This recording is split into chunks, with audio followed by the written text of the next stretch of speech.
My name is Mike Covelli, and this is my personal roadmap. Hopefully this doesn't mess up because my computer's been having some audio issues, but hopefully it's all good.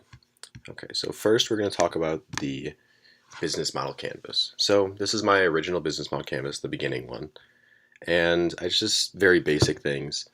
And then throughout the course of the class, I realized a lot more stuff about myself that was useful for this.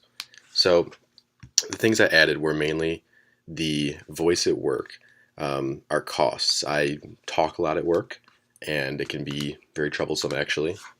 Then I realized some of my key resources were more than just talents, but I have a great memory that I serves me well for school as well as for personal relationships.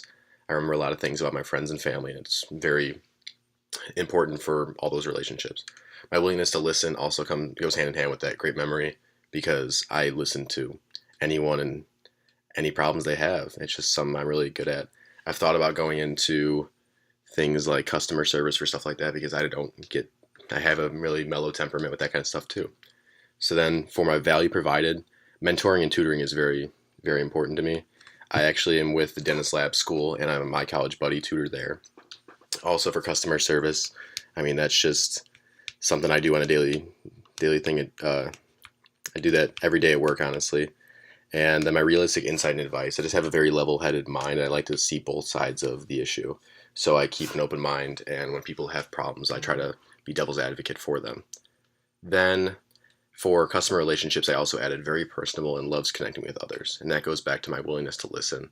I come off as a very easy to talk to and easy to approach kind of guy.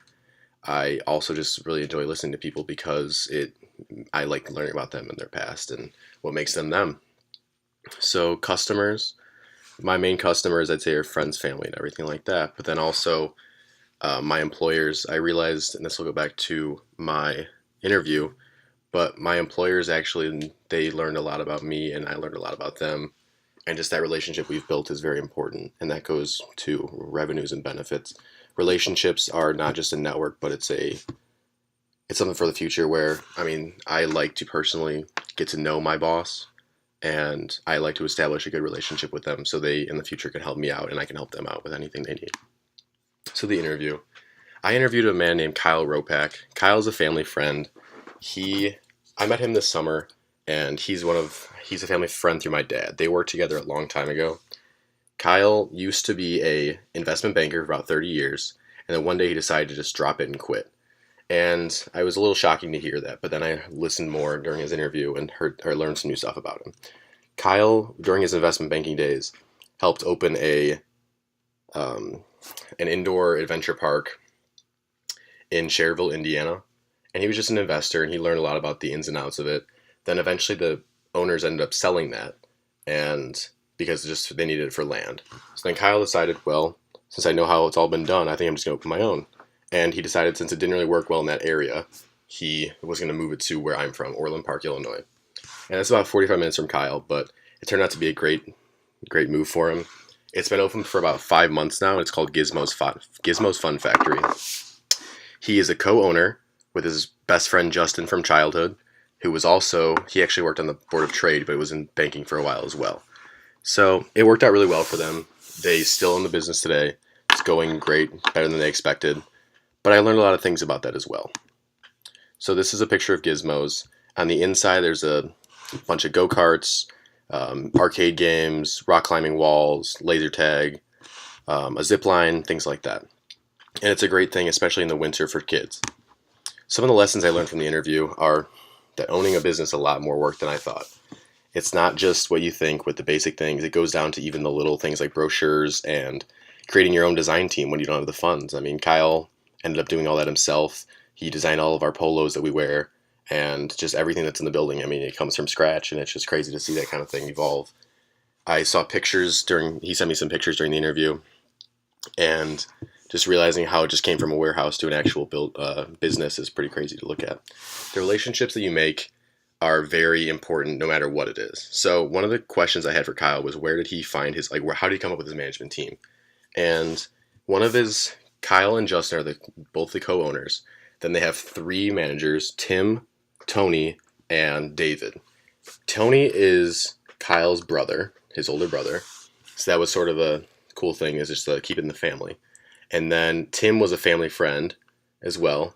But then David, who is the one that works almost the most, David was actually in the hospitality industry for about 20 years.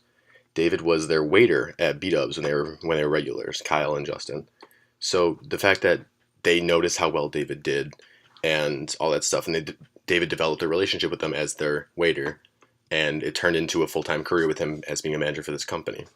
Another lesson I learned is that advertising tools cannot always, they don't always work like you expect. So the crowd that's come in because of things like Groupon is not what they expected, so they had to cancel those things, and more people are starting to come from that. It just created a not great environment in some senses. There's been some fights and things like that where parents came in. So it's not always good to set yourself to get your name out there by using weird advertising tools. And then the last main thing I listened to was all positions in the company matter. And this is that doesn't matter if they are a maintenance worker or the owner. Many positions have different things. So many of the people hired here are high school and college students, and because of that, they know a lot about technology. Well, I actually was involved with another student, and we decided to build a geofilter for Snapchat for the company, which has actually been a great advertising tool. And just things like that, you don't realize how much even these small workers can help you in the end. I just think that it's overlooked at how much of an impact even just regular workers and the attraction workers and everything, they can help the business. They have a different perspective on things and they see it in a different light. Then the reflection references. So the first reflection was about the cube, and I really liked that one because it was our very first class. I wasn't sure what to expect with this course, and it brought in passions. We had to write a few of our things we're involved in and what our passions are, and it was cool to see how all those things sort of go together.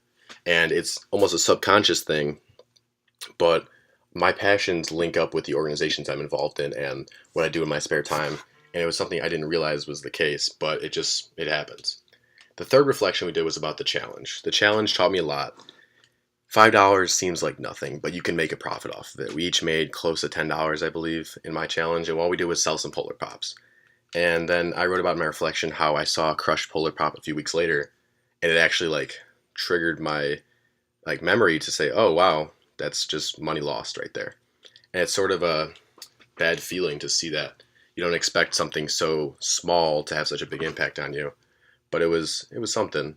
And I just realized that it doesn't matter if it's a screw, or if it's a refrigerator, no matter what your company makes or what their service is, everything is worth the profit in some sense. The fourth reflection was about the adjectives, where there was a list of about 100 adjectives, and you chose 10 about yourself. Then you gave them to a friend, and you gave them to two friends, and they chose them as well. So I did mine, and I gave one to my girlfriend and one to my roommate, who were the two people I probably spend the most time with. The things they gave me, the feedback they gave me was actually quite surprising. I wasn't sure what to expect from them, but they overlapped a lot, and I was very shocked, but also pleasantly surprised, because I don't know, the Johari's window, which I've learned about in another course, says that there's information you see that others don't see, information others see that you don't see, and information no one sees. So to see that overlap, that a lot of the things I think about myself, they also think, is cool. And just to see the things that they think about me that I would never expected, that was also just a very eye-opening thing. I really liked that. So yeah, I learned a lot from this, especially getting to know Kyle. The interview process was really cool. At first I was sort of dreading it, but I did learn a lot. And I learned that building a successful customer base isn't the easiest thing in the world, and we're still working at that in the business. And then one of the last things I wanted to know from Kyle was how many hours does a typical owner work? And I wasn't expecting the number he told me when he told me he works about 10 hours a day, every day of the week, from the past year just designing the business. And then now that it's been opened and everything, he works a little bit less, but it's still a big time commitment, especially for a business that's so far away. So I'll take this in the future. I'll take all that knowledge in the future and just put it to whatever I think. But I really, really enjoyed this. Thank you again for this class, and thank you very much.